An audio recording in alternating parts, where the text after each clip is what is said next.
அருமையானவர்களே, இந்த நாளிலும் ஆண்டுடைய வார்த்தையை நான் இடத்திலே கொண்டு வருகிறேன். தேவனை நாம் நேசிக்கிறவர்களாய் இருக்கிறோம். தேவன் நம்மை மிகவும் நேசிக்கிறவராய் இருக்கிறார். அப்புறம் ஏங்க என் வாழ்க்கையில தீமை நடக்குது? நான் ஆண்டவரை ஆராதிக்கிற பிள்ளை. அப்புறம் ஏன் என் வாழ்க்கையில இந்த பாடுகள்? ஏன் எனக்கு தீமை நேர்ந்தது? ஏன் எனக்கு இந்த காரியங்கள் நேர்ந்தது? எனக்கு இது நடக்காம இருந்திருக்கலாமே! அப்படின்ற ஒரு கேள்விகளோடும் குழப்பத்தோடும் இருக்கிறோமே! இன்னைக்கு ஆண்டவர் நம்மளோடு பேசுகிறார். ஒரு வசனம் பாருங்க. ரோமர் 8:28 எல்லோருக்கும் தெரிந்த ஒரு வசனம். அவருடைய தீர்மானத்தின்படி அழைக்கப்பட்டவர்களாய் தேவனிடத்தில் அன்பு கூறுகிறவர்களுக்கு சகலமும் நன்மைக்கு ஏதுவாக நடக்கிறது என்று அறிந்திருக்கிறோம். ஆமென். அப்ப நமக்கு சகலமும் நன்மைக்கு ஏதுவாக நடக்குமா? எனவே சோர்ந்து போகாதீங்க. இப்ப நடந்துட்டு இருக்கிற காரியங்கள் நன்மைக்கு ஏதுவாக நடக்கும். ஆமென். எப்படிங்க நடக்கும்? சூழ்நிலை பார்த்தா அப்படி இல்லையே. ஆண்டவர் சொல்றாரு, "நீ காற்றையும் காண மாட்டாய், மழையும் பார்க்க மாட்டாய். ஆனால் அற்புதம் விளங்கும். இது என் பார்வைக்கு அற்ப காரியம்" என்று சொல்லுகிறார். ஆமென். தாவீது பாருங்க, அபிஷேகம் பண்ணப்படுகிறான்.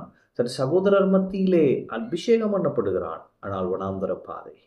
ஆனால் அந்த வனாந்தர பாதையிலே தேவன் அவனை பக்குவப்படுத்தி, தயார்படுத்தி, அவனுக்கு ஒரு சேனையை கொடுத்தார். அவன் அந்த சேனையை உருவாக்கினான். அந்த இடம் ஒரு ப்ரிப்பரேஷன் கிரவுண்டா மாறினது. சகலமும் நன்மைக்கு ஏதுவாக நடக்கும். ஆமென். எனவே நீங்க சோர்ந்து போகாதீங்க. எல்லாமே நன்மைக்கு ஏதுவாக வரும். பிசாசு சில காரியங்களை கொடுத்திருக்கிறான். சில காரியங்கள் நாம் அனுமதித்திருக்கிறோம். அதனால இந்த பாடுகளை நாம் அனுபவிக்கிறோம். ஆனால் கர்த்தர் உண்மை உள்ளவர். அவர் என்ன செய்கிறார்? அவர் நல்ல தேவன். அவர் என்ன செய்கிறார்? சகலவற்றையும் நன்மைக்கு ஏதுவாக முடிய பண்ணுவார். எனவே இந்த வெளிப்பாட்டின் அறிவோடு உங்கள் சூழ்நிலைகளை நீங்கள் எதிர்கொள்ளுங்கள். இந்த வெளிப்பாட்டின் அறிவோடு உங்கள் பிரச்சனைகளை நீங்கள் எதிர்கொள்ளுங்கள். எந்த வெளிப்பாட்டின் அறிவு? எனக்கு ஒரு தேவன் உண்டு. அவர் சகலவற்றையும் நன்மைக்கு ஏதுவாக முடிய பண்ணுவார்.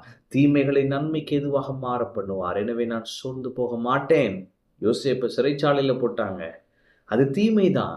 அவனுக்கு நேர்ந்த கொடுமை. ஆனால் தேவன் அதை நன்மைக்கு ஏதுவாக முடிய பண்ணினார். ஆமென். எனவே ஒருவேளை நீங்க யோசேப்பின் அனுபவத்திற்குள்ள இருக்கலாம். ஆனால் கர்த்தர் சொல்லுகிறார், நன்மைக்கு ஏதுவாக. ஆமென்.